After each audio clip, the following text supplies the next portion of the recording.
बिस्मिल्लाहिर्रहमानिर्रहीम। आज आप हजरात के सामने इस बात की वजाहत की जाएगी कि कब्र में 3 सवाल होंगे या 4 सवाल होंगे या सिर्फ एक ही सवाल होगा। क्योंकि बाज़ लोगों ने सोशल मीडिया पर यह शोशा छोड़ा है कि कब्र में 3 नहीं बल्कि 4 सवाल होंगे, और बाज़ ये कहते हैं कि नहीं, एक ही सवाल होगा।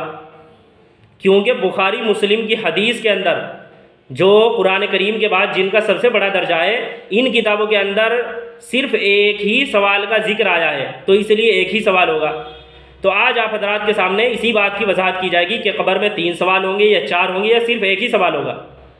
तो सबसे पहले तो ये समझना चाहिए कि जब आदमी मर जाता है, जब आदमी की वफ़ात हो जाती है, तो उसकी रूह के साथ किस तरह का मामला किया जाता है।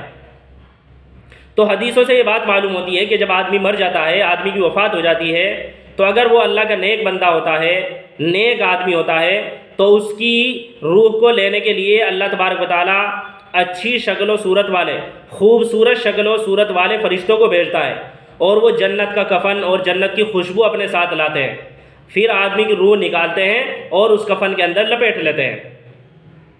फिर उसको लपेट कर आसमानों की तरफ चलते हैं। जब पहले आसमान पर पहुंचते हैं तो फरिश्ते सवाल करते हैं कि ये किस आदमी की रूह है जिससे इतनी बेहतरीन खुशबू आ रही है, इतनी उम्दा खुशबू आ रही है। तो जवाब दिया जाता है कि ये फुला आदमी की रूह है, जो अल्लाह का नेक बंदा है, जो फुला शख्स का बेटा है। फिर इसी तरह दूसरे आसमान पर, फिर तीसरे आसमान पर, इसी तरह हर आसमान पर फरिश्तों से मुलाकात होती रहती है। इसी तरह इसके जो मरहूमीन दुनिया से जा चुके होते हैं, ये उनसे भी वहाँ मुलाकात करता है। उधर तो ये सब काम होता रहता है, और इधर दुनिया वाले इसके जिस्म को कब्र के अंदर दफन कर देते हैं। तो अल्लाह तबारक व तआला का हुक्म होता है कि इसकी रूह को जिस्म के अंदर लौटा दो। तो फरिश्ते उस रूह को लेकर आते हैं, और जो जिस्म कब्र के अंदर दफन कर दिया गया है, उसके अंदर रूह को डाल देते हैं। फिर 2 फरिश्ते सवाल करने के लिए आते हैं, जो 3 सवाल करते हैं। तेरा रब कौन है, तेरा दीन क्या है, तेरे नबी कौन है। अगर ये अल्लाह का नेक बंदा होता है, नेक आदमी होता है, तो ये कहता है मेरा रब अल्लाह है, मेरा दीन इस्लाम है, और मेरे नबी मोहम्मद सल्लल्लाहु अलैहि वसल्लम है। ये जवाब सबको मालूम है, लेकिन ये बात याद रखनी चाहिए कि ये तीनों जवाब आदमी उसी वक्त दे पाएगा जब इन तीनों सवालों के मुताबिक ज़िंदगी गुजारी होगी।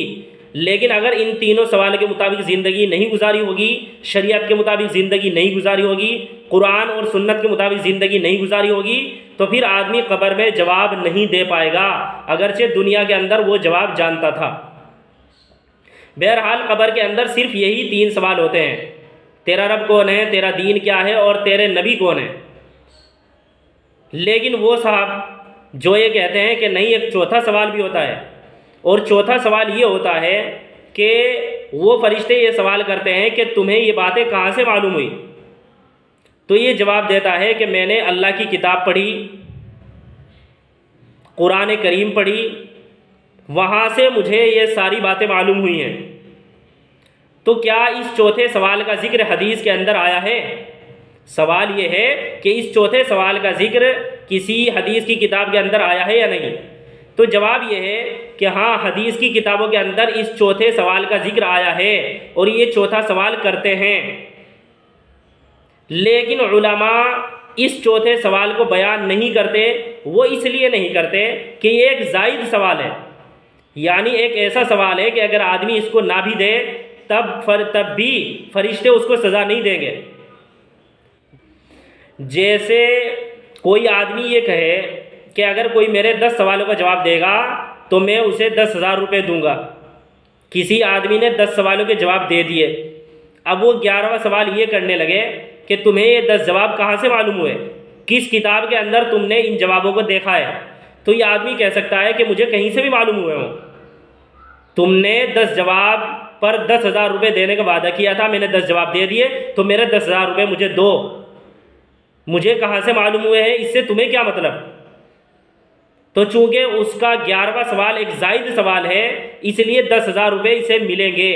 इसी तरह कब्र के अंदर जो असल सवाल है वो 3 ही सवाल होंगे, तेरा रब कौन है, तेरा दीन क्या है, और तेरे नबी कौन है। जो चौथा सवाल फरिश्ते कर रहे हैं वो एक जायज़ सवाल है, यानी एक ऐसा सवाल है कि अगर आदमी उस सवाल का जवाब ना भी दे तो फरिश्ते उसको सज़ा नहीं देंगे। लेकिन वो जो 3 सवाल हैं वही असल सवाल है। वो ऐसे सवाल हैं कि अगर आदमी उनमें से एक का भी जवाब नहीं देगा तो फरिश्ते उसको सज़ा देंगे। तो चूँकि ये एक जायज़ सवाल है इसलिए उलमा इसको बयान नहीं करते। उलमा सब यही कहते हैं कि 3 ही सवाल होंगे। अब बुखारी और मुस्लिम की हदीस के अंदर तो सिर्फ एक ही सवाल का जिक्र आया है। उन हदीसों के अंदर कौन से सवाल का जिक्र आया है कि फरिश्ते ये सवाल करते हैं कि तेरा नबी कौन है?